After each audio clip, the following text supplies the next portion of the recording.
네, 여러분 안녕하세요. 오늘은 7월 14일 화요일이고요. 선생님이 지난번에 여러분들이 금요일 날 집에 가기 전에 나눠줬었던 프린트 6번을 꺼내주시면 됩니다.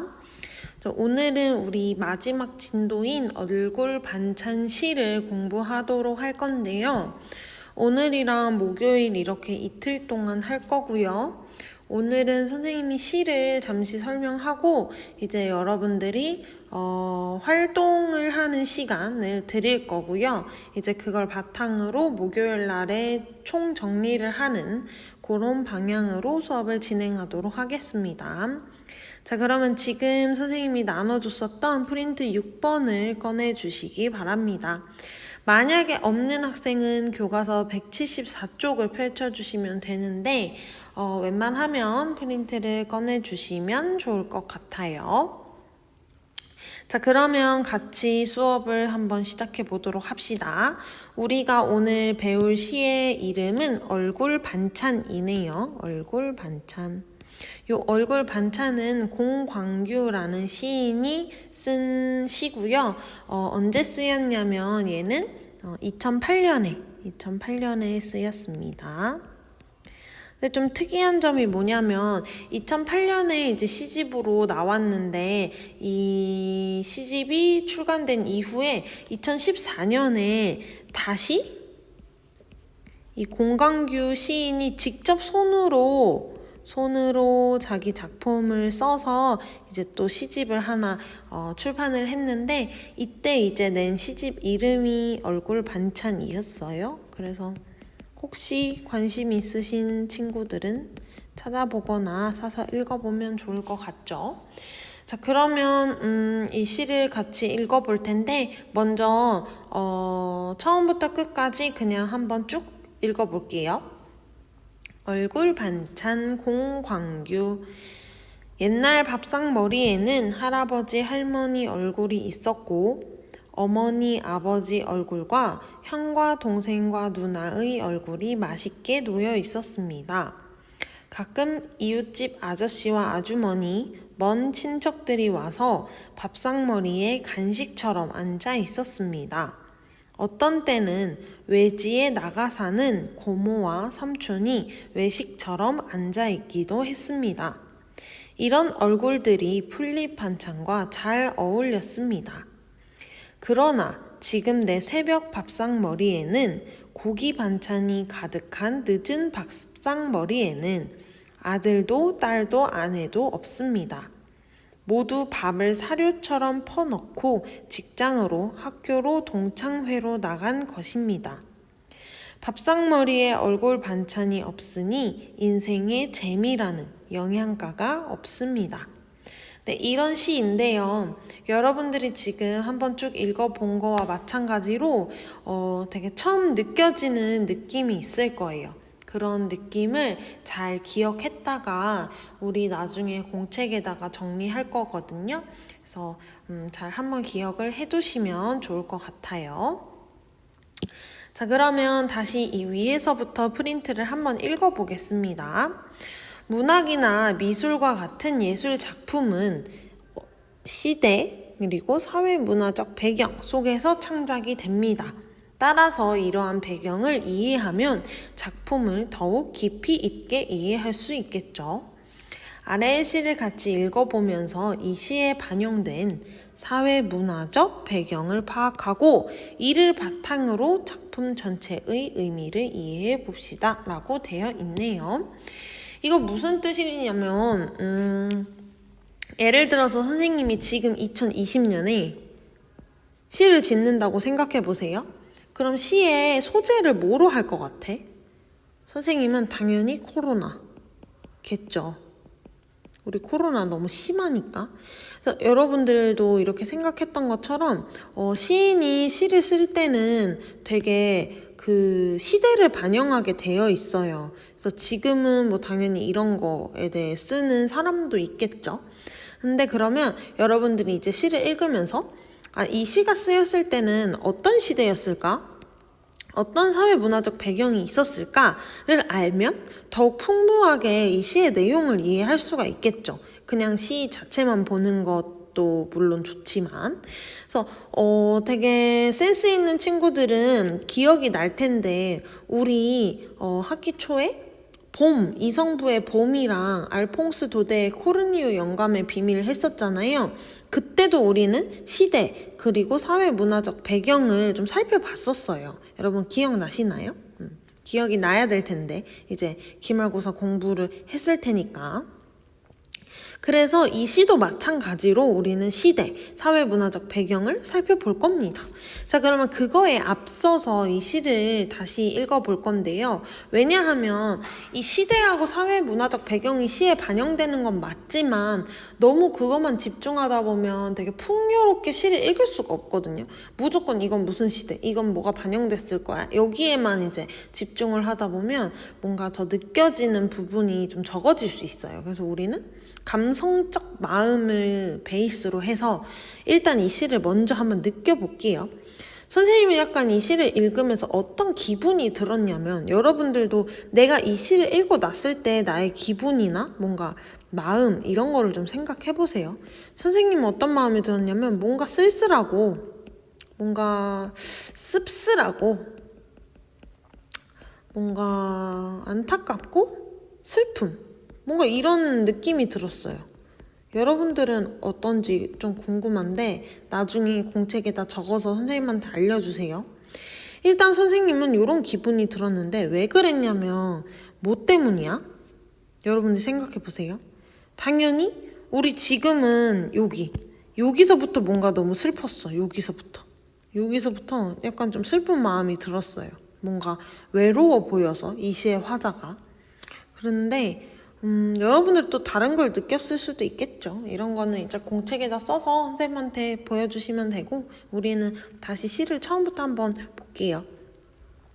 일단 제목은요, 얼굴 반찬이라는 제목인데 이 제목도 좀 재밌는 것 같아요. 반찬은 너네 무슨 반찬 좋아해? 선생님은 제일 좋아하는 건 멸치볶음. 선생님은 제일 좋아하고, 그 다음에 불고기 이런 거 좋아하는데 여러분들은 뭐를 좋아하는지 모르겠네요. 근데 반찬은 먹을 수 있는 건데 얼굴은 먹을 수 있는 게 아니잖아. 근데 왜 얼굴 반찬이라고 했을까? 일단 이게 재밌어요. 재밌는 포인트. 선생님이 생각했을 때 이 시에 왜 얼굴 반찬이라고 했을지는 우리 시를 읽다 보면 당연히 이해가 됐죠. 왜냐면 선생님이 이제 그림도 잘 그리니까 한번 그려볼게. 여기에 이제 가족들이 모여 앉아서 밥을 먹을 거 아니에요? 그럼 여기에 이제 맛있는 반찬들이 놓여 있겠죠. 이렇게 써. 근데 얼굴 반찬이라는 건 얼굴도 반찬이 된다는 거지, 이 사람 생각은. 근데 지금은 여러 사람이 없으니까 이제 뭔가 재미가 없다라는 스토리인데, 일단 처음부터 읽어볼게요. 옛날에는, 얘들아, 이걸 한번 해보자. 옛날 거하고 지금 거를 한번 비교해 볼게요. 옛날 거는 주황색으로 해볼게. 옛날에는 얘들아, 할아버지 할머니 얼굴이 있었고요. 어머니 아버지도 있었고요. 형, 동생, 누나도 있었고요. 가끔은 이웃집 아저씨랑 아줌마도 있었고요. 친척도 있었어요. 너무 많은 사람이 있네요, 옛날에는. 옛날에는 그러면 식탁이 있으면 누구도 있고 누구도 있고 누구도 있고 막 이렇게 사람이 많았나 봐요. 그쵸? 밥상머리에 간식처럼, 얘들아, 뭐뭐처럼 이런 건 뭐였지? 맞아, 직유법. 뭐뭐처럼, 간식처럼 앉아 있었어요. 어떤 때는 외지에 나가 사는 누구도 있었냐면요, 고모, 삼촌이 외식처럼 밖에 먹는 것처럼. 왜냐면 이거는 어떤 때만 그런 거니까, 어떤 때니까 외식처럼, 맨날 하는 게 아니니까 앉아 있기도 했대요. 이런 얼굴들이요, 풀잎 반찬이랑 잘 어울렸대요. 옛날에는 풀잎 반찬이었나 봐요. 그쵸? 풀잎 반찬이랑 잘 어울렸대요. 그러면 이제 여기다 그려보자. 여기 반찬은 거의 풀잎이야. 풀잎이라는 건 뭐 시금치나 뭐 그런 거겠지? 나물 같은 그런 거, 상추 뭐 이런 거. 그리고 여기 이제 수많은 사람들이 앉아 있었던 게 이제 옛날이에요. 옛날과 반대되는 요즘 날을 한번 봐봅시다. 그러나 얘들아, 이런 표지가 있을 때 항상 내용이 좀 반대되는 내용이 나오잖아요. 그래서 그러나 지금은 무슨 색으로 할 거냐면 파란색으로 해볼게요. 지금 내 새벽에는 심지어 내 새벽 밥상머리야. 새벽. 약간 쓸쓸함을 주고 있어. 고기 반찬이 가득하대요. 고기 반찬. 그럼 뭐랑 대조되는 거야? 풀잎 반찬이랑 대조되는 거겠죠? 그럼 지금은 여기 고기가 있어. 맛있겠다. 고기가 가득한 늦은 밥상머리에는 심지어 늦었어. 외로워. 아들도 딸도 아내도 없대요. 아들도 없고 딸도 없고 아내도 없어요. 그럼 여기서 알 수 있는 사실이 뭐냐면 이 시의 화자는 지금 남자. 왜냐면 아내가 있으니까. 뭔가 아들도 딸도 있으니까 뭔가 아저씨. 삘이 나죠. 우리가 알 수 있는 사실. 모두가 밥을 사료처럼 퍼넣었대 얘들아. 아이고 약간 좀 더럽다 그치? 뭔가 사람이 아니라 동물인 것처럼 우리를 좀 생각했나 봐. 왜냐면 정신없이 사료처럼. 왜냐면 강아지가 너네 강아지 키우거나 뭐 이런 사람도 알 텐데 선생님도 초딩 때 강아지를 키웠었거든요. 이름은 짱이었는데 강아지를 키울 때 우리 강아지는 여기 사료통 있잖아.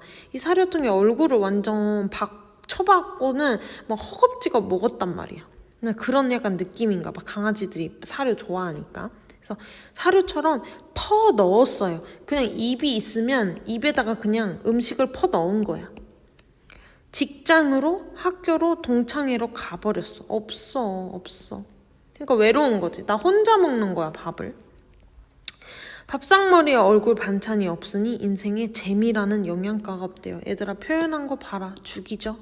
인생에 재미라는 영양가가 없대요. 자, 그러면 여러분 이제 이런 스토리였는데 한번 보세요. 왜 선생님이 이 시를 읽었을 때 이렇게 쓸쓸하고 씁쓸하고 안타까운 마음이 들었는지 여러분들도 이해를 하실 거예요. 뭔가 옛날에는 식구가 이렇게 많았어요. 식구가 많았고. 근데 반찬은 풀잎이야. 이거는 약간 풍요로운 거야. 그냥 쏘쏘야. 별로 막 풍요롭지는 않았어요. 풍요롭지는 않았어. 근데 지금은 고기야. 아우 풍요로워. 뭐 어떤 것적으로 풍요로운 거야? 이거는 물질적으로 풍요로운 거죠. 근데 정신적인 건 지금 풍요로운 거야? 풍요롭지 못한 거야? 못한 거지. 나 혼자 외롭게 먹고 있으니까. 약간 이런 스토리를 가진 시였네요. 그래서 뭔가 씁쓸했나 봐요. 근데 여러분 이거는 지금 선생님이 읽은 시의 내용이니까 여러분들도 한번 여러분의 느낌대로 이 시를 한번 느껴볼 건데요.